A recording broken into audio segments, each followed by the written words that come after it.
Bonsoir mes très chères dames, cette vidéo est réservée uniquement pour les femmes. La dernière fois, je vous parlais du fait que quand on se dispute avec son mari, quand il y a une tension entre soi et son mari, si les enfants ils sont à côté et qu'ils épongent ça, ils épongent tout ce qui se passe entre nous. Maintenant la question c'est, est-ce qu'on doit se taire à vie en tant que femme? Est-ce qu'on doit se taire à vie dans le sens que si on ressent quelque chose, qu'on a besoin de parler, qu'on a besoin d'exprimer quelque chose, que par exemple notre mari nous a fait de la peine ou qu'on aimerait que les choses soient différentes, comment faire pour garder les choses en soi et ne pas ressortir ça du tac au tac avec le mari quand les enfants sont présents? Donc la seule solution en fait, la meilleure solution dans l'histoire, c'est ce qui s'appelle la sikha zougit. La sikha zougit, c'est la discussion de couple. La discussion de couple est le seul remède au fait de pouvoir garder sur soi et de prendre sur soi les choses avec lesquelles on n'est pas d'accord, avec lesquelles on n'est pas entière devant les enfants. C'est-à-dire que quand il y a les enfants qui sont là et que tout d'un coup j'ai un ressentiment fort envers mon mari, si je ne suis pas certaine qu'au bout d'un moment je vais pouvoir faire sortir ces choses de moi, c'est dur de se retenir. Et si on se retient, si on arrive bien à se retenir, alors à la longue, il y a un moment où il faut faire évacuer ce qu'on a à l'intérieur. Il y a un moment où il faut faire ressortir ce qu'on a à l'intérieur. La rabbinite Levanon nous dit, quand on va se coucher et que la table est restée sale la nuit, on a mangé le soir, on est parti se coucher, le matin en se relevant, la table sera sale, elle ne sera pas propre. Ça veut dire que quand nous on a le cœur plein, quand on a le cœur qui déborde de choses qu'on a envie de dire à son mari, qui déborde de choses qui nous ont déplu, qui nous ont embêtés, qui nous ont énervés, d'un problème qu'on a sur le cœur, qu'on a besoin de parler de ça avec son mari, tant qu'on ne parle pas de la chose, ça reste sur le cœur. Ça reste sur le cœur. Alors, il y a des choses, bien sûr, la Torah vient de nous dire qu'on ne doit pas dire de la shonara, par exemple. On ne doit pas médire. Donc, bien sûr, avant de parler, il faut d'abord vérifier si ce qu'on va dire n'est pas du lachonara. Maintenant, quand on a le cœur très lourd vis-à-vis de quelqu'un d'autre, on a le droit d'en parler, mais il faut le faire de façon à ce que ça ne réveille pas l'animosité de son mari sur ces autres personnes. Si on peut éviter de dire le nom de la personne, alors c'est très bien. Si on est forcé de dire le nom, il faut parler avec des mots, de faire en sorte que son mari n'en veuille pas après à ces mêmes personnes. Et si on peut se retenir du dire du lachonara, c'est très bénéfique. Ça, c'est très bénéfique, c'est beaucoup plus bénéfique. D'ailleurs, on dit qu'on ne peut pas construire de relation avec qui que ce soit, ni avec le mari, ni avec une amie, ni avec qui que ce soit, sur une base de la shonara. S'il y a de la médisance entre soi et l'autre, il ne peut pas y avoir d'amitié réelle. S'il y a du lachonara qui est dit entre soi et son mari, ça ne s'appelle pas le shlom bayit. Même si on a l'impression qu'on rigole, qu'on a un délire ensemble, qu'on est sur la même longueur, parce qu'on n'aime pas des personnes ensemble, eh bien ce lachonara empêche la shrina de pouvoir reposer entre nous. Donc le lachonara n'est jamais bon, la médisance n'est jamais vraiment bonne. Maintenant on peut toujours poser la question à un rav, si on en veut à quelqu'un très fortement et qu'on veut en parler à son mari, il faut poser la question à un rav si c'est possible d'en parler et si bichlal ça fait avancer les choses. Maintenant si on a quelque chose envers le mari, s'il y a un problème par rapport à l'éducation des enfants, par rapport à la façon dont le mari s'est adressé à nous, par rapport à toute chose, et chaque couple saura trouver les choses qui les dérangent. Chaque femme a forcément sur le cœur, en général, pas forcément, mais en général, une femme a sur le cœur quelque chose qui la perturbe et dont elle a besoin de parler à son mari. Si on ne trouve pas ce moment ensemble pour en parler, on explose, on finit par exploser sur des choses banales, on finit par exploser aux yeux des enfants, et ça c'est très mauvais. Donc pour s'empêcher d'exploser aux yeux des enfants, il faut justement trouver ce moment de la sikha ishit. Donc le Rav Tirosh, qui explique sur la sikha ishit, il dit qu'il faut que ça soit une fois par semaine, à une date précise, une heure précise, et ne jamais repousser cette date ou cette heure. Si jamais on a un événement vraiment très très important, alors maximum repousser cette fois-ci la sikha ishit avec son mari, la sikha zougit, mais si possible se tenir à une même date et une même heure, où on sait qu'à cette date et à cette heure, chaque semaine, on parle avec le cœur ouvert à son mari. On va parler, ça c'est l'heure où on va parler des choses qui nous tiennent à cœur. On va parler des choses importantes. On va parler du problème qu'on a sur le cœur. Cette heure spécifique chaque semaine, c'est pas une heure banale comme les autres où on va s'asseoir et on va parler de la liste. Qu'est-ce que tu as acheté à la Macolette, tu as oublié d'acheter du coca, je suis contre le coca, mais tu as oublié d'acheter les bouteilles d'eau, tu as oublié je sais pas moi, qui t'a vu aujourd'hui, ah tu sais qu'on a bientôt un mariage, il faudrait que tu amènes notre fille chez le dentiste. Toute cette discussion, c'est une discussion qui est technique. Et cette discussion, il n'y a aucun problème à l'avoir dans la semaine, mais on ne peut pas, un couple ne peut pas se reposer uniquement que sur du discours technique. Encore moins de la médisance, c'est clair. T'as vu l'un, t'as vu l'autre, t'as vu ce qu'il a dit, t'as vu ce qu'il a fait. Moi, je pense qu'il ne faut pas du tout agir comme ça. Moi, je pense qu'il ne faut pas du tout faire comme ça. On a le droit de parler des choses. Par exemple, si on a vu des gens faire des actions et qu'on est contre ces actions et qu'on a envie de faire passer le message à son mari, de dialoguer avec son mari, de lui dire « Tu sais, je suis totalement contre la façon d'agir de cette personne. » On a le droit d'en parler, c'est même bien d'en parler, ça fait avancer le schmilblick. Mais il ne faut pas évoquer la personne. Il ne faut pas évoquer, si par exemple on vient de voir une personne agir, pas parler sur le moment au mari, parce qu'il va comprendre, il va faire la relation avec la personne. Et donc c'est du lachon hara. Quelque temps plus tard, dire à son mari, tu sais, je trouve que telle façon d'agir n'est pas forcément bien, je trouve qu'il faut faire le contraire de cette façon d'agir, sans évoquer la personne. Et là on avance, là on construit. Mais de parler juste Stan des gens, t'as vu, il a ouvert sa société, t'as vu, il a fait de la pub dans le petit hebdo, t'as vu, il a parlé comme ça, il lui a répondu comme ça, il n'était pas là, il était là, quels vêtements il avait, quelle tenue il avait, quelle couleur de chaussures. Tout ce dialogue n'apporte rien dans le couple. C'est juste une perte de temps, ça s'appelle de la ventilation. C'est de la ventilation. Ça, non seulement ça ne construit rien, mais en plus, malheureusement, c'est des méfaits, c'est des avérotes qu'on a sur soi après. Et ces avérotes, de fait du parler de mal des gens, ou des fois juste évoquer une personne, mais du coup ça va inviter l'autre à dire quelque chose de négatif sur l'autre, tout ça après on paye le prix. Rien n'est gratuit dans ce monde, il faut comprendre. Rien n'est gratuit. Quand on dit de la médisance sur les autres, on finit par payer le prix. Donc ça c'est des discussions qui ne construisent pas réellement le couple. Pourquoi on est marié quelque part? Pourquoi est-ce qu'on est marié? Pas juste pour faire passer le temps. Il y a des gens qui disent je tue le temps, je tue le temps. On n'a pas le luxe de tuer le temps. On n'a pas le privilège de pouvoir tuer le temps. Le temps, il coûte cher, le temps, il est très important. Le temps, c'est Akadosh Baruch Hu qui nous l'a donné. Et il faut en faire une bonne... il faut l'utiliser à bon escient. Et c'est quoi utiliser le temps à bon escient avec son mari, justement avec son conjoint?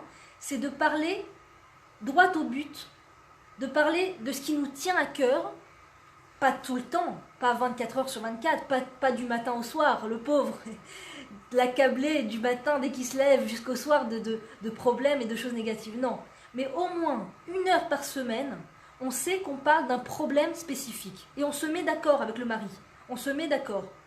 C'est important pour moi qu'on ait 1 heure de discussion où on parle des choses essentielles.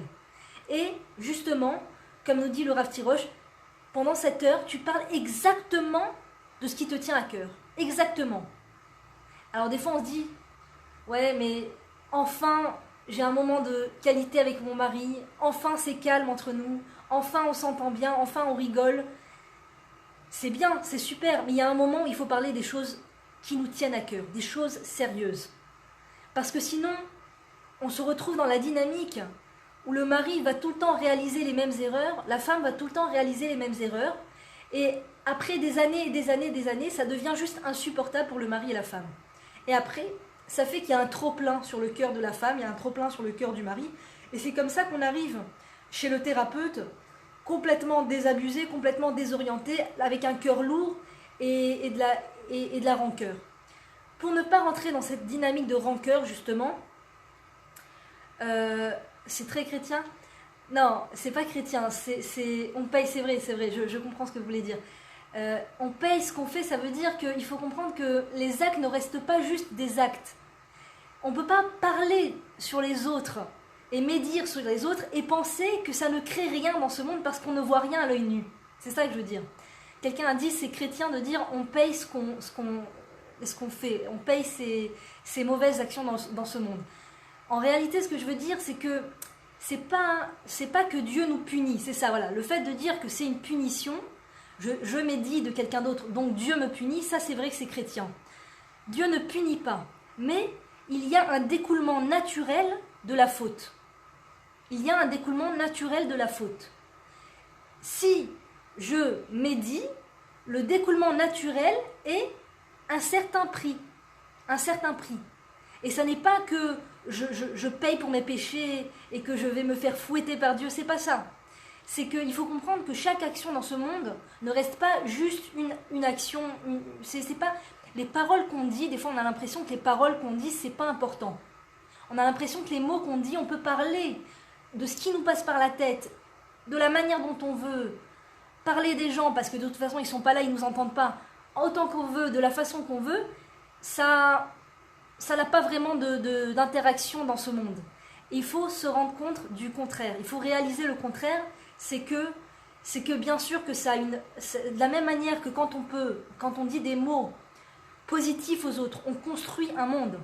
De la même manière qu'on va essayer de développer un œil positif de notre mari vis-à-vis des autres. Par exemple, on sait qu'il y a quelqu'un dans la communauté avec qui il ne s'entend pas spécialement, ou par exemple il y a quelqu'un dont on n'a pas un très bon regard sur lui.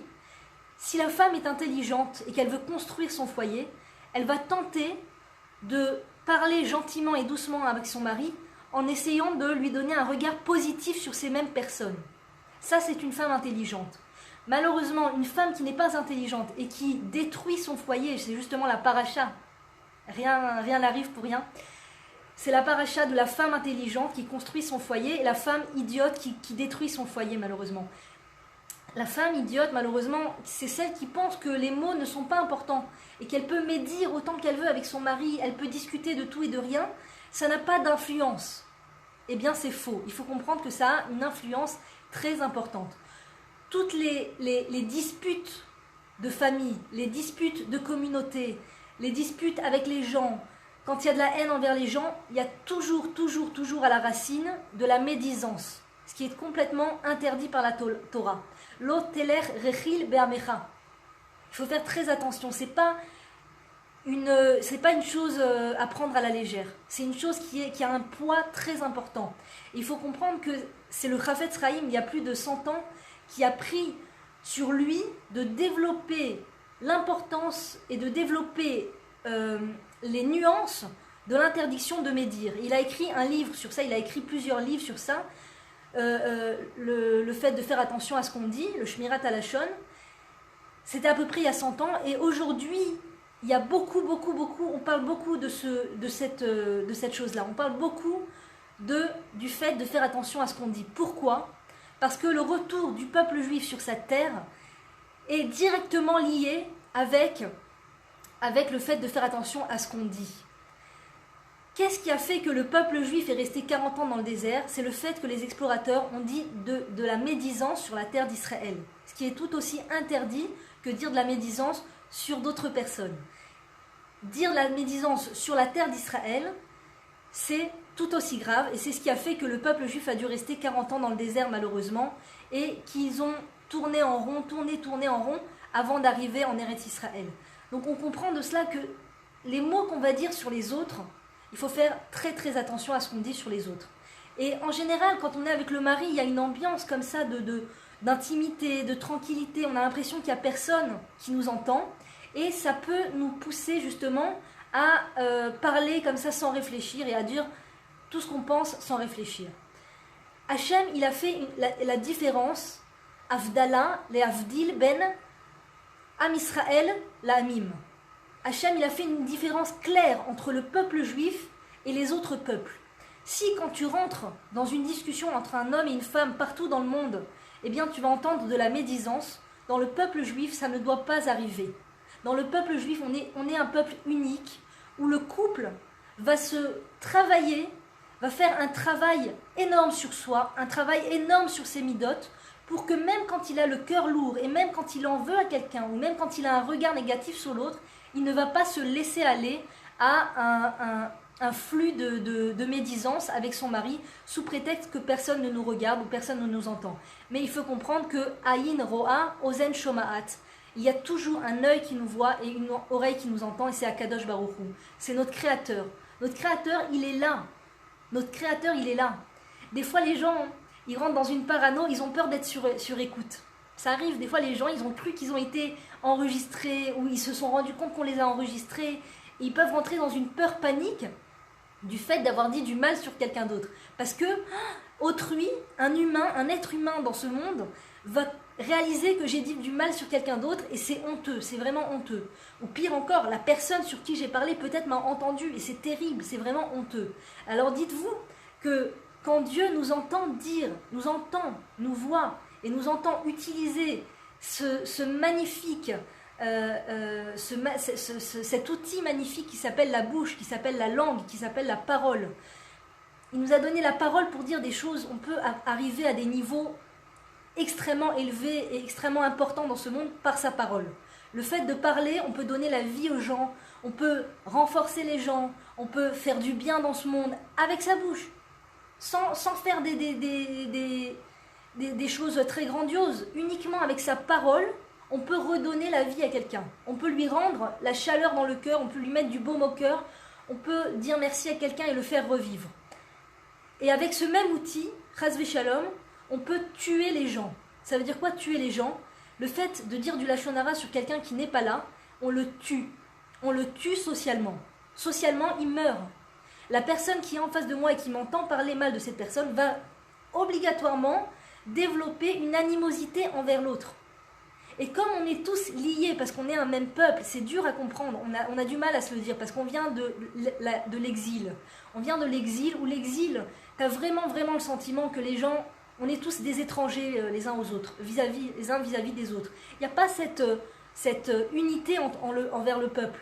Il n'y a pas cette unité dans le peuple. D'accord? Quand tu es en Israël et que tu rentres dans le bus et qu'il te manque un shekel, il y a forcément tout le temps quelqu'un qui va te donner un shekel comme ça gratuitement et qui va dire mets dans la tzedaka. Il y a toujours quelqu'un qui sera là pour te sortir de la mouise en Eretz Israël. Donc, bien qu'on veuille nous faire croire le contraire ou nous dire le contraire, la hardout, l'unité dans le peuple juif en Israël est très forte. Est très très forte. Donc, quand on vient de l'exil, il n'y a pas du tout cette unité envers les gens, puisqu'on est tous différents les uns des autres. On est tous, il y a des juifs, mais il y a des non-juifs, on ne sait pas qui on a en face de soi. Il y a beaucoup ce côté de crainte de l'autre. Qu'est-ce qu'il est? Il veut me faire du mal, il veut abuser de moi. Il y a beaucoup ce côté de crainte qui est, encouragé par les médias, par les films d'horreur, par tout ce qu'il y a autour, rentre l'être humain dans une crainte abominable. Et il craint pour sa vie du matin au soir. C'est écrit dans Chazal. Chazal nous dit, nos maîtres nous enseignent Bechutz laaretz al ta'amin bechayecha. Be'eretz Israël ta'amin bechayecha. En dehors de la terre d'Israël, un juif ne peut pas croire en sa vie. Parce que du matin au soir, il a peur. Il est dans la crainte et dans la peur qu'il lui arrive quelque chose. Un juif revient sur sa terre, il peut croire en sa vie. Il peut avoir confiance. Parce que la vie est belle, la vie est là pour aller de l'avant, on est là pour construire. Et donc, quand on est en dehors de la terre d'Israël, il n'y a pas ce côté unité entre les gens, plus un côté chacun pour sa pomme, d'accord? À part le fait qu'ils savent tenir royalement la porte, il n'y a pas ce côté unité. Et donc, en Eretz Israël, c'est vrai, des fois les gens ne tiennent pas la porte, c'est possible, mais il y a beaucoup plus fort que ça, c'est qu'on est là quand tu as vraiment un problème. Et ce côté unité nous permet de plus en plus nous faire rentrer dans la tête qu'on est vraiment, quand on dit les chaînes d'un même maillon, on est vraiment des frères et sœurs, on est vraiment la même chair, on est tous la même chair. Donc quand on médit sur quelqu'un d'autre, ça nous attaque, nous, ça nous atteint directement. C'est dans ce sens-là que je dis on paye le prix, parce qu'on s'attaque soi-même. Ce qu'on a dit sur l'autre, c'est comme si on s'était insulté soi-même. Quand on a parlé mal de l'autre, on a eu un mauvais regard sur l'autre, c'est une chose. Et après d'avoir fait passer de ce mauvais regard sur l'autre à la parole, d'avoir exprimé à quelqu'un d'autre, ou à son mari par exemple, ce qu'on pense de négatif sur l'autre, le fait de l'avoir exprimé, c'est une chose encore plus poussée qui est très très problématique. Très problématique. Alors d'abord, on s'attaque soi-même. Même les goïms commencent à le reconnaître et à le dire, que le fait de médire, ça fossilise la personne. en parlant mal des autres, du coup, soi-même, même les coacheurs le disent, soi-même, on n'arrive plus à faire des choses parce qu'on a toujours l'impression que quelqu'un va parler dans notre dos. Et donc, du coup, ça nous coupe dans notre action. Ça nous coupe dans notre volonté de faire des choses positives et d'aller de l'avant et de construire. Et la Torah nous l'a dit depuis des millénaires. La Torah nous le dit, Lo teler rachil be'amecha. Ne dis pas du lachonara sur l'autre. Ne dis pas de la médisance sur l'autre. Et en particulier, quand tu es avec ton mari. Ça sert à rien de parler de toute la terre. C'est des discussions qui ne font pas avancer les choses. C'est des discussions qui ne font pas avancer les choses. Et pour en revenir au fait que de crever l'abcès, oui, on doit avoir une discussion comme ça avec son mari, propre, sans lachonara, sans médisance, propre, de parler de ce qui nous touche, de parler des problèmes.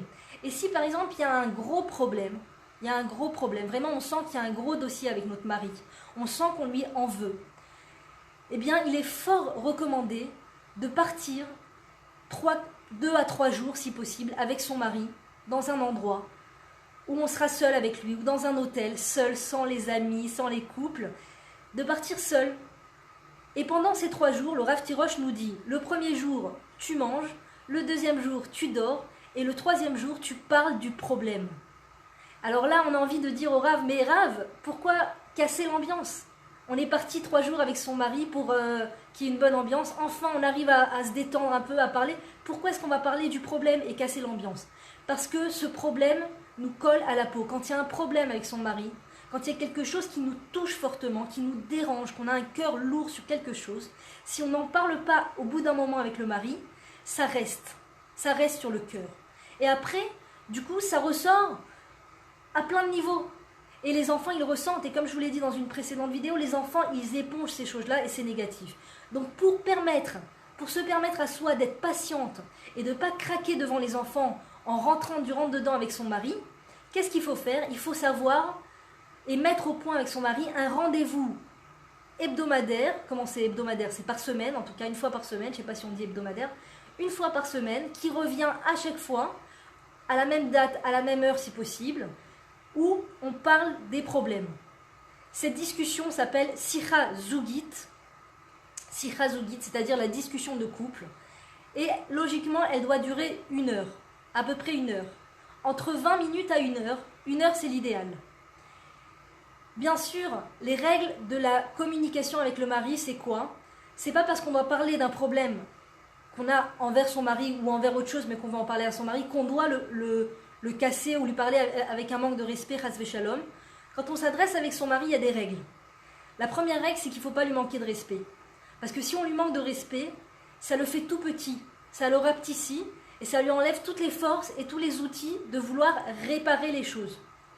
Si on veut donner de la force à son mari de vouloir réparer les choses, il faut lui parler avec du respect. Maintenant, l'ego intérieur, le Yetzer Hara intérieur, il veut absolument qu'il y ait la zizanie entre nous deux, et il veut absolument nous pousser à parler avec un manque de respect. Et donc là, il faut se reprendre, et il faut vraiment demander à Hachem, mon Dieu, aide-moi à parler avec mon mari dans un but de construction, pas dans un but de destruction. Je veux construire avec mon mari. Mon Dieu, fasse que mes paroles ne le blessent pas, fasse que mes paroles soient constructives, mais aide-moi à mettre le doigt sur le problème. Parce que c'est pas parce que on veut pas qu'il y ait de zizanie, on veut pas faire de problème, donc on évite le sujet,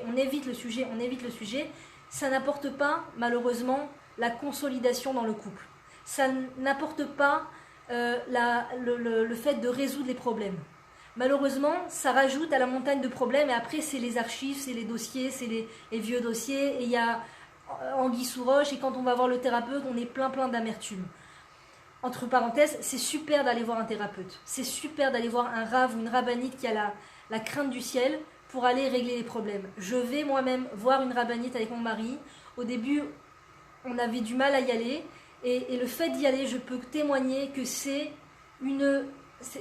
moi je pense que ça devrait être obligatoire. Je pense que ça devrait être une halakha, que le mari et la femme vont voir un rav ou une rabbinite, ou un thérapeute ou une thérapeute juive, qui a la crainte du ciel, qui voit les choses avec un regard pas seulement psychologique, mais avec un regard aussi de Torah, et qui est connu et reconnu pour aider les couples. c'est merveilleux. On gagne des années. On évite des séparations. On évite des divorces, malheureusement. On évite des séparations. On évite des enfants de souffrir en allant voir un thérapeute ou une thérapeute. Alors des fois, le mari, il n'a pas du tout envie. On a l'impression qu'il faut le tirer, et c'est pas grave. C'est pas grave. Encore une fois, prier Hachem et dire à Hachem, mon Dieu, aide-moi à trouver un bon rave, un bon thérapeute qui nous aidera à résoudre nos problèmes et fasse, mon Dieu, que mon mari le veuille aussi. Et donc, à partir de ce moment-là, si on arrive à tirer son mari, même s'il donne le sentiment qu'il n'a pas envie, même si une fois là-bas, il est un petit peu dur parce qu'il veut pas, il n'est pas entier avec ça, c'est pas grave. C'est pas grave. Ça fait quand même avancer les choses. Il faut pas... Le docteur Aboulafia, il dit « Lo leitragesh me'ara ». Il ne faut pas réagir au quart de tour quand son mari a une réaction négative. Quand on propose quelque chose à son mari, qu'on a envie d'essayer de faire évoluer la situation entre nous, et que le mari réagit d'une façon un peu dure ou rentre dedans, il ne faut pas leitragesh. Il ne faut pas commencer à rentrer dans une panique ou à prendre trop en considération le fait qu'il réagit négativement. Il faut faire un travail sur soi très très fort de midot, un travail sur soi très très fort de l'affinement du caractère, de ne pas réagir et de ne pas prendre à cœur les choses, et de se dire dans son cœur que Hachem, il est juste en train de nous tester pour voir si on est au-delà du simple rentre-dedans, du simple ping-pong, qui est du côté très très bas, du ping-pong, du rentre-dedans, de tu me réponds, je te réponds, tu me réponds, je te réponds, tu creuses le trou entre nous, tu creuses le fossé, ben je creuse moi aussi. Pas être dans la nekama, pas être dans la lotinkom, c'est un des 10 commandements, lotinkom, tu ne te vengeras pas. C'est très important de ne pas être dans la vengeance avec le mari. Je sais, je le dis, mais en le disant, je sais que si je vous parle moi-même, c'est parce que moi-même je me travaille, il faut comprendre. Donc c'est très important de ne pas être dans la vengeance avec le mari. Et la vengeance, comme je le disais la dernière fois, des fois, elle arrive, elle s'exprime sur plusieurs niveaux. Ça peut être des choses toutes simples, de exprès, je te réponds pas, ou exprès, je te fais pas ce que tu veux, ou exprès, juste parce qu'on en a plein le cœur. Crever l'abcès, ouvrir l'abcès, crever l'abcès, faire sortir le pu, c'est-à-dire parler avec son mari quand les enfants sont couchés, quand les enfants ne sont pas à la maison, dire à son mari, tu sais, mon très cher mari, le père de mes enfants, j'aimerais vraiment qu'on ait une discussion importante, s'asseoir entre 4 yeux, pas entre 8 yeux, c'est-à-dire pas de téléphone, les téléphones éteints, les téléphones dans les tiroirs. Il faut comprendre qu'avec un téléphone qui est à côté, même s'il est sur vibreur, on ne peut pas arriver à des discussions profondes réellement. On n'arrive pas à rentrer en profondeur dans les sujets s'il y a un téléphone qui est à côté, même s'il est sur silence. Le simple fait qu'il est là dans le champ de vision et qu'on sait qu'à n'importe quel moment on va recevoir un SMS, un WhatsApp, etc., ça nous perturbe et ça nous empêche de rentrer dans le vif du sujet avec le mari. Et c'est très important d'avoir une discussion, au moins une par semaine, sur le vif du sujet, justement, sur les choses importantes, sur les problèmes qu'on a, sur les choses, le cœur lourd qu'on a, ouvrir son cœur et discuter avec le mari. Donc les règles de discussion, c'est de ne pas manquer de respect au mari, de ne pas le pointer du doigt, de ne pas l'ole hashimoto. L'ole hashimoto, c'est-à-dire ne pas lui dire tu es coupable. Tu es coupable. À cause de toi, tu fais toujours comme ça. Tu n'es pas ok, tu n'as pas bien fait. Plutôt contourner le sujet en disant tu sais, lorsque tu as dit ces mots, je me suis sentie blessée. Lorsque tu as regardé cette fille, je ne sais pas par exemple si c'est le sujet, lorsque tu as parlé avec cette fille, tu t'es adressé à cette fille de telle manière, ou lorsque tu l'as laissé te parler, ou tu lui as répondu ça m'a dérangée, je me suis sentie blessée, je me suis sentie... mettre les cartes sur table. Même à la limite, avant de discuter avec le mari, mettre à l'écrit ou parler avec soi-même de ce qu'on a vraiment ressenti et de ce qu'on veut faire ressentir au mari, de ce qu'on veut faire toucher du doigt. Tu veux faire comprendre à ton mari que tu as été jalouse, par exemple, il s'est adressé à une fille d'une certaine façon ou quoi, tu veux lui dire que tu as été jalouse, ou même il n'a rien fait, mais c'est une fille qui est venue lui parler, ou une serveuse qui s'est adressée avec lui d'une façon trop... qui t'a pas plu, tu as tout à fait le droit d'en parler, et moi je pense que c'est même c'est sain, Barry, d'en parler au mari. C'est très important de crever l'abcès. Et donc quand tu vas lui en parler, c'est pas de lui faire ressentir qu'il est coupable et qu'il est le dernier des nuls. Je comprends pas comment tu lui as parlé comme ça, comment tu t'es adressé, pas comme ça, mais plus, mon très cher mari, je te dis la vérité, j'ai été fortement blessée quand tu as répondu comme ça. Mon très cher mari, je te dis la vérité, quand tu as dit ce mot, quand tu es parti sans m'aider avec ça, je me suis sentie blessée, j'ai senti que bon, maintenant je le dis à froid, donc j'ai pas le cœur chaud, je suis pas dans je suis pas dans l'émotion, donc je le dis. C'est facile de le dire comme je le dis maintenant, mais c'est vrai que quand on est sous l'émotion et face à la personne qui nous a blessés, c'est très dur de rester avec un parler respectueux, mais c'est le défi. C'est là tout le challenge. Voilà, c'est là tout le challenge. Il se peut qu'une fois on va avoir une discussion et on n'aura pas réussi à se maintenir et à se retenir, et on n'aura pas réussi à mettre en pratique toutes ces règles de la discussion et de la communication très importantes.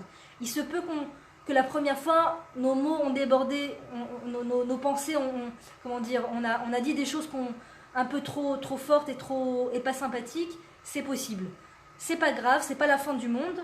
On peut faire tchouva, on peut se reprendre, et la prochaine discussion qu'on aura, eh bien, on fera un peu plus attention.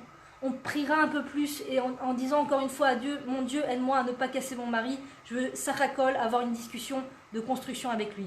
Mais c'est essentiel d'avoir cette discussion une fois par semaine, ou en tout cas quand les problèmes se font ressentir. Quand on sent qu'il y a quelque chose, quand on sent qu'on a du mal à être dans cette relation d'amour, de gentillesse, de chaleur avec son mari, ça veut dire qu'il y a anguille sous roche, ça veut dire qu'il y a un problème dans le cœur, et ça veut dire qu'il faut faire sortir le pu et crever l'abcès.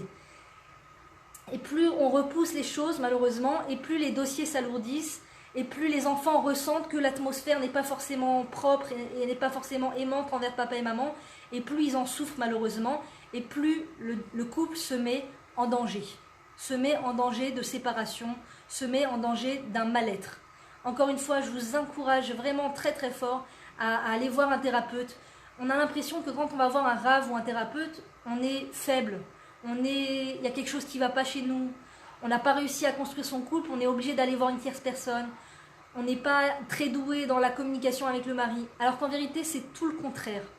Quand il y a un problème et qu'on ne va pas voir quelqu'un, une tierce personne, quand il y a un problème qu'on n'arrive pas à faire avancer, à dénouer avec le mari, et qu'on ne va pas voir une tierce personne, c'est là où on est problématique. C'est là où, malheureusement, on fait un mauvais choix. On est un petit peu dans la politique de l'autruche, on est un petit peu dans le ça va finir par passer, ou j'ai autre chose à faire, ou je suis très occupée, ou alors on est pris dans les communications avec les gens, les WhatsApp, les discussions avec les copines, et les discussions avec l'entourage, et la discussion essentielle avec le mari, elle passe complètement aux oubliettes. Et malheureusement, si on ne sème pas, on ne récolte pas. Si on n'est pas dans la HKA, si on n'est pas en train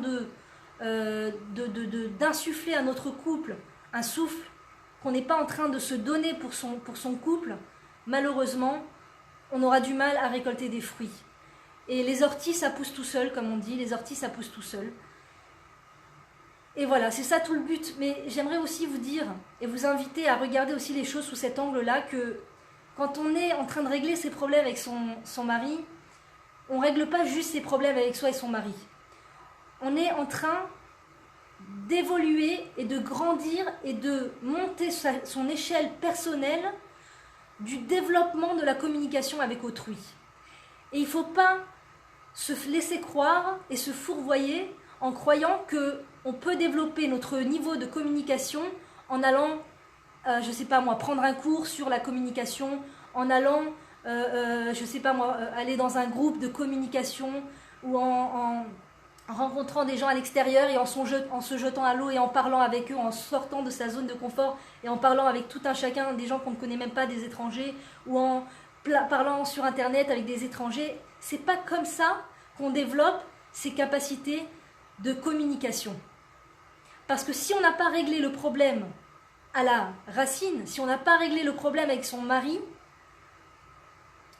il y a très très peu de chances qu'on sache communiquer avec les autres. Très peu de chances. Et après on fait des bourdes et on fait de la peine et on vexe les gens et on se rend pas compte et on se met à dos des gens et du coup on a des problèmes conflictuels avec les gens et on comprend pas pourquoi. Parce qu'en fait la racine de tout c'est avec le mari. Et Akadosh Baruch Hu, il nous a fait, notre créateur, il nous a fait un cadeau exceptionnel, c'est qu'on peut se former à la maison aux abris des regards, personne ne sait, personne ne voit, et on évolue énormément en communiquant avec son mari. Mais encore une fois, pas dans la ventilation, pas dans le fait de dire tout ce qui nous passe par la tête. On a le droit d'évoquer des choses simples et des discussions, des difficultés de la journée, on a le droit. Mais aussi, il faut faire attention que quand on parle, il faut comprendre que notre mari nous entend. Donc il y a des fois des communications, des façons de parler qui sont, par exemple, tout le temps dans le grognement, tout le temps dans la plainte, qui mettent mal à l'aise le mari. Et au bout d'un moment, le mari va essayer de fuir sans le faire exprès, il va fuir parce que ça va lui peser. Donc il faut aussi faire attention et prendre en considération que le mari, il a il ressent les choses, il a une émotion intérieure lui aussi, et donc être le plus agréable possible dans sa façon de parler. Mais ça ne veut pas dire qu'il ne faut pas évoquer les sujets importants. Quand il y a un sujet important qui nous tient à cœur, crever l'abcès, une fois par semaine, sikha zougit, parler avec son mari, mettre les téléphones complètement de côté et mettre les cartes sur la table, parler. Donc ne pas l'accuser. Aussi ne pas faire de généralité. Tu es toujours. Ça c'est terrible. Quand on nous dit tu fais toujours la même erreur. Tu fais toujours ce que je veux pas que tu fasses. Tu ne m'aides jamais, encore une fois la généralité, tu ne me m'aides jamais à sortir les poubelles. Ça c'est terrible. C'est terrible. Imaginez-vous à vous si on vous le disait à vous. Tu n'es jamais comme il faut. Tu n'es jamais. C'est terrible. C'est une étiquette qu'on colle sur l'autre et qui le mutile de ses capacités. Ils se sont juste démunis. Et du coup, on voulait faire avancer les choses et l'autre, la personne qui est en face, elle ne peut pas avancer et évoluer parce qu'on l'a démunie de ses capacités. Donc, si on a le sentiment que la personne, la plupart du temps, revient sur une erreur qui nous fait de la peine, nous fait mal, eh bien à ce moment-là, lui dire, tu sais, à plusieurs reprises, j'ai été touchée ou vexée de telle attitude que tu as eue. À plusieurs reprises, j'ai été vexée de ça. Tu sais, moi, je ressens que telle chose me blesse énormément. Et voilà, pas rentrer en panique si le mari tout de suite il réagit, il n'est pas complètement à l'écoute. Voilà. Bon, les filles, je vous dis, Be'atzlacha, partagez et que Dieu nous aide. Shavua Tov.